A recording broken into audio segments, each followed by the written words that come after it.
So, guess what? Satellite data is throwing up its hands and yelling, "Help!" It's reporting that Earth is losing its atmosphere faster than a balloon at a kid's party. And surprise, surprise, this little atmospheric striptease is linked to a roller coaster of environmental disasters. Global warming, extreme weather patterns, and climate change, or as I like to call it, nature's version of a dramatic soap opera. The frequency of hurricanes and severe weather events is on the rise, and no, we're not talking about the latest trend on social media. It's like Mother Nature decided to throw a party and forgot to send out the RSVP. Now we're all getting drenched. These disasters are not just popping up like daisies, they're becoming more intense and frequent globally, like that one friend who always shows up uninvited but still expects cake. Now, here's the kicker. This loss of our precious atmosphere is waving a big red flag, shouting for urgent environmental action. It's like a toddler throwing a tantrum in the middle of a candy store, demanding attention. We got to tackle these challenges head on before the disasters turn into the next big blockbuster movie, starring all of us as the confused extras. Meanwhile, Mr. Klemenko is standing there, looking more confused than a cat in a dog show. He's asking the medical staff for reassurance that he's safe. I mean, when you're in a medical facility and still feel like a fish out of water, you've got some serious vulnerability vibes going on. Can someone please get this guy a hug, or maybe a slice of cake for comfort? And speaking of comfort, let's talk about the characters. We've got Mr. Klemenko's nurse, Eleanor, who's like a ray of sunshine in a stormy sky. The dynamics here really show off the support system in this medical facility, which, let's be honest, is a bit like a group of superheroes trying to save the day while wearing scrubs. And what's this? Mysterious winds are blowing in, hinting at an underlying, possibly artificial phenomenon. Oh, the plot thickens. This could be the perfect twist, like finding out the butler didn't do it, but instead, it was the wind. Stay tuned, folks. Mr. Klemenko expresses his concern about being a prisoner of knowledge. Talk about a heavy burden. Awareness in dire situations is like putting on a pair of shoes that are 2 sizes too small. It's that existential dread creeping in, whispering sweet nothings about doom and gloom, while we're all just trying to survive on this spinning rock. Just when you think it can't get any crazier, they start talking about huge reserves of air created in secret. It's like a sci-fi movie plot. We're living in a world where air is now a hot commodity. Seriously, who needs gold when you can have oxygen in your back pocket? And then there's good old Professor Engelbrecht popping up like a genie from a lamp, reminding us that scientific innovation is crucial for tackling these global crises. It's like watching a superhero movie, but instead of capes, everyone's got lab coats and thick glasses and a vested interest in finding solutions. Timing, everyone, timing can make or break you. This is especially true when it comes to the ventilation system being turned off.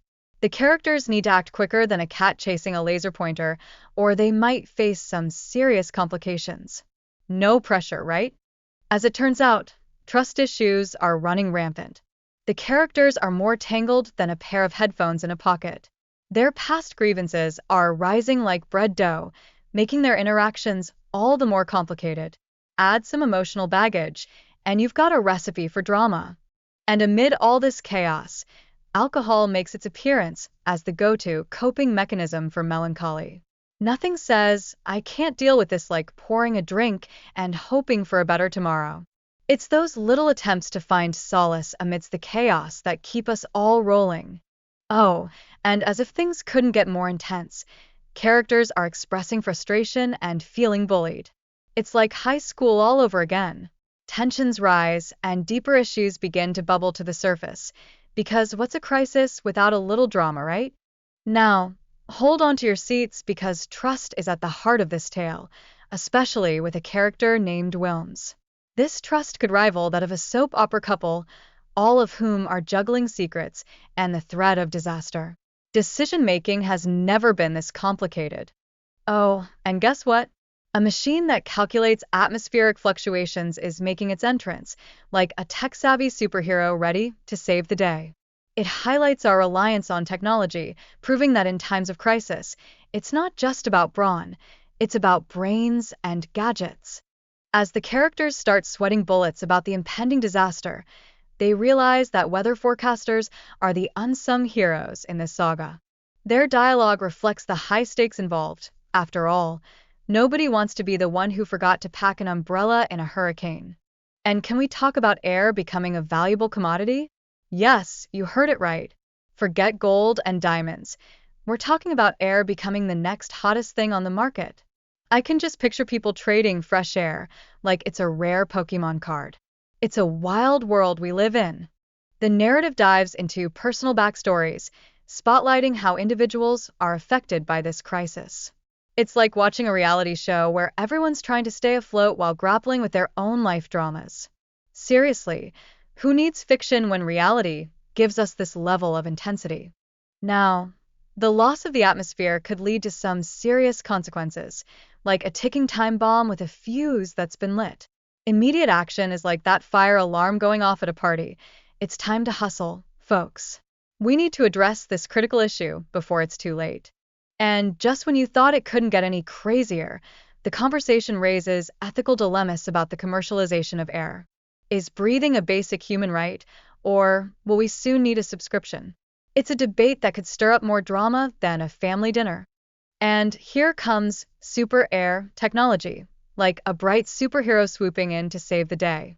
It's touted as a potential solution for the atmospheric crisis, because when in doubt, invent something fancy, right? This innovation could be our temporary life raft amidst the storm. The urgency of sending a special ship, Typhoon, to rescue those in danger could be the plot twist that no one saw coming. Experts are dispatched faster than you can say climate crisis, highlighting the gravity of the situation and the need for a swift response. And let's not forget the international scientists and governments coming together, like the Avengers assembling. It emphasizes that this crisis is a global affair that requires teamwork, collaboration, and a whole lot of brainpower to combat this crime against humanity.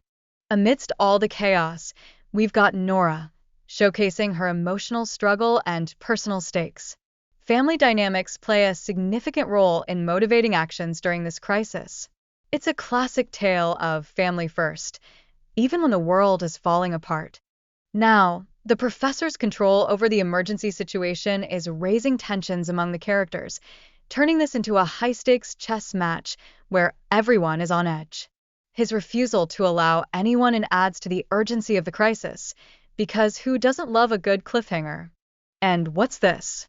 The need for a spacesuit is like putting on your best outfit for a space gala. Safety is at the forefront as characters navigate the dangers of their environment. Because let's face it, it's better to look good while trying to survive, right? Finally, suggestions of gradually releasing air back into the atmosphere sound a bit like an elaborate science experiment. This illustrates the importance of careful handling during emergencies. After all, we don't want to blow things up faster than a kid with a firecracker.